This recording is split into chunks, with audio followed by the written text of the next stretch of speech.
I've always been active. I was a walker, I kickbox, always worked out. I started running in my late 20s, early 30s. I ran half marathons, women's 10K, but I was about 270 pounds.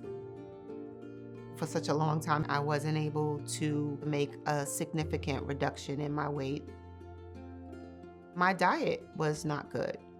When it comes to food, I didn't know what moderation was. I had no idea. I knew that if I wanted it and I wanted to eat it, I was gonna have it.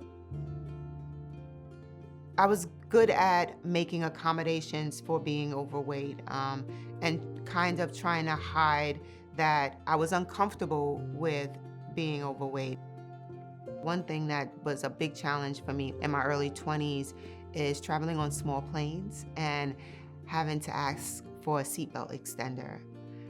I would always, try to be very quiet about that and, make sure nobody else heard me when I asked the flight attendant. I didn't know how much living with obesity could lead to cardiovascular disease.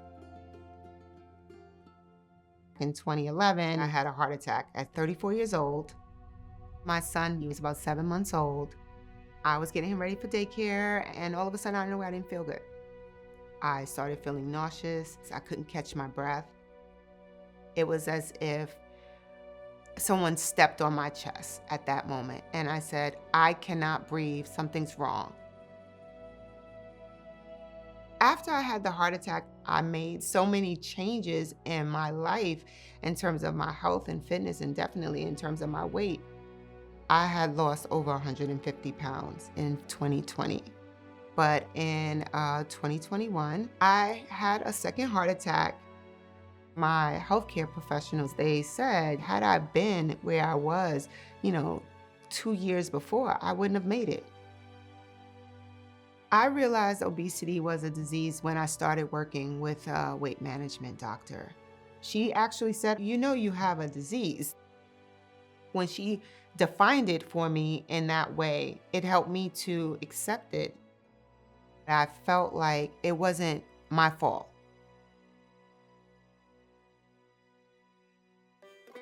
In our family, we are big foodies, but we've made a lot of changes.